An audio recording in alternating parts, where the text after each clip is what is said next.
It's the Capitol Records music group. Oh, DJ Bima, Mr. Kayus, oh, Nami Winsuki. I sound and talk.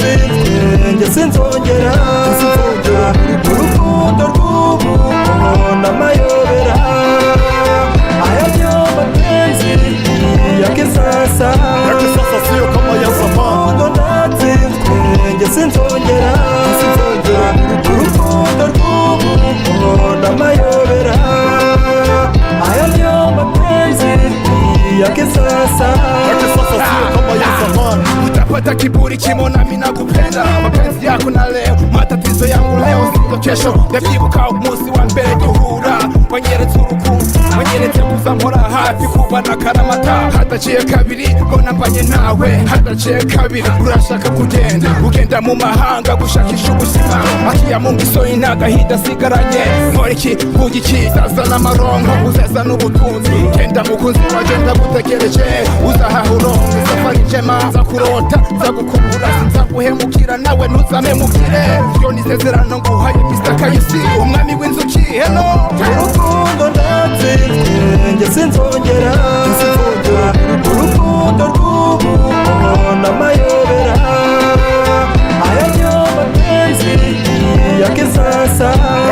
sio kama ya zamani urukundo ndatsinzwe njye sinzongera urukundo rw'ubu n'amayobera aya niyo mapenzi ya kisasa sio kama ya zamani umutima wanjye ntari naguhaye bro urukundo ruvumira bakukaraho mu nyinshi zose ntari nazitaye ishoti sinatekereje ko guca inyuma yo si impamvu z'uko wabarushaga ishusho si n'impamvu z'uko twahoraga muri show sinasabye avanze nk'aba bandi bose bahindutse ingoma abandi babibirishyo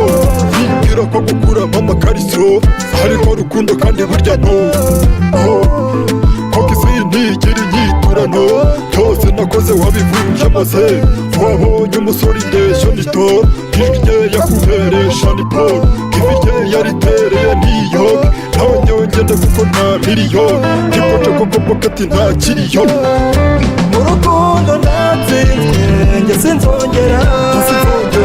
urukundo rw'ubu n'amayobera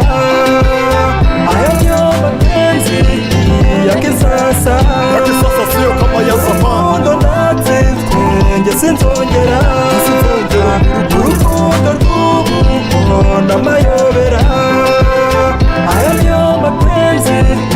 ya kisasa nkimara kumubona nakubiswe n'umuyaga umwana arira nyina burya ntiyumve ese abo bana n'umugabo wabivuye he wagira nyuma nabizi umbabariza umutima nari narakwizeye nguha ibyanjye byose sinigeze nguca inyuma we uciye inyuma bakibuka wa mugani w'abasokuru hayagabangana ntacyo nakoze ntabwo nigeze shira hamwe shira hamwe shuba mbeshe kugiye mu mahanga ushakisha ubuzima kumva ari uburyarya yababaye ndatsinzwe ndahobagiye urukundo ndatsinzwe njye sinzongera urukundo rw'ubu n'amayobera aya niyo mapenzi ya kisasa sio kama ya zamani urukundo ndatsinzwe njye sinzongera urukundo rw'ubu n'amayobera